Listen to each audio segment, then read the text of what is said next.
परिवार क्या है और संसार क्या है। परिवार वो है जो जीने का उद्देश्य देता है, जो ये बताता है कि इंसान किसके लिए जिए, क्यों जिए। और संसार वो है जो परिवार का इनलार्ज फॉर्म है, उसका एक विशाल रूप है। एक बड़ा परिवार ही एक संसार है। वसुधैव कुटुम्बकम, इसलिए वसुधा, ये सारी धरती एक ही कुटुंब है, एक ही परिवार है। सब एक ही परिवार के हिस्सा हैं, सब एक दूसरे से इंटरकनेक्टेड है और सबके अंदर भगवान का एक अंश होता है आत्मा के रूप में। अगर आप अपनी अंतरात्मा से पूछते हैं तो आपको पता चलता है कि सही क्या है, गलत क्या है।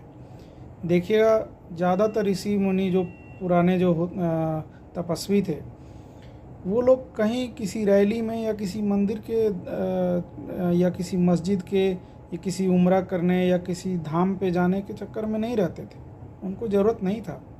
वो अपनी अंतरात्मा में अपने भगवान को ढूंढते थे।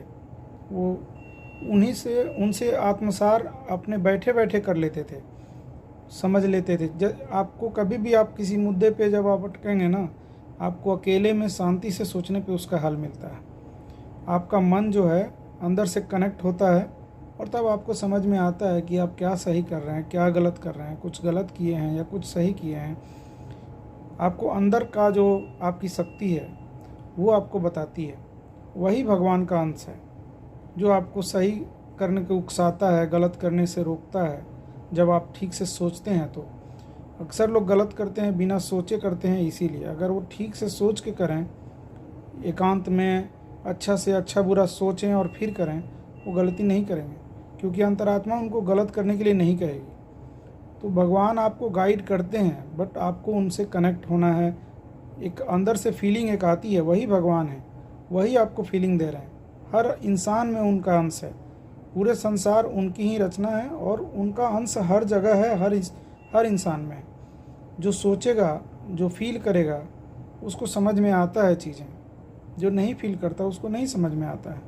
जो कनेक्ट नहीं कर पाता है उसको नहीं समझ में आता। किसी भी धर्म का आदमी हो, उसके अंदर ही उसके भगवान का अंश है, उसको कहीं और ढूंढने की ज़रूरत नहीं है। अगर वो ढूंढ रहा है तो ठीक है, उसको अपने आप पे फेथ नहीं है, अपने अंदर के भगवान से वो जुड़ नहीं पा रहा, इसलिए वो बाहर ढूंढ रहा है। अगर अंदर से वो जुड़े तो उसको बाहर ढूंढने की ज़रूरत नहीं है। कोई ऋषि महात्मा बाहर नहीं ढूंढते थे, वो एक जगह बैठ के तप करते थे, योग करते थे और अपने ईश्वर से कनेक्ट होते थे। उनकी तपस्या उनसे वो जुड़ते थे, उनसे ज्ञान लेते थे, फिर दुनिया को ज्ञान देते थे। उनको समझ कहाँ से आती थी? इन्हीं चीज़ों से आती थी, अपने आप, अपने भगवान से जुड़ के।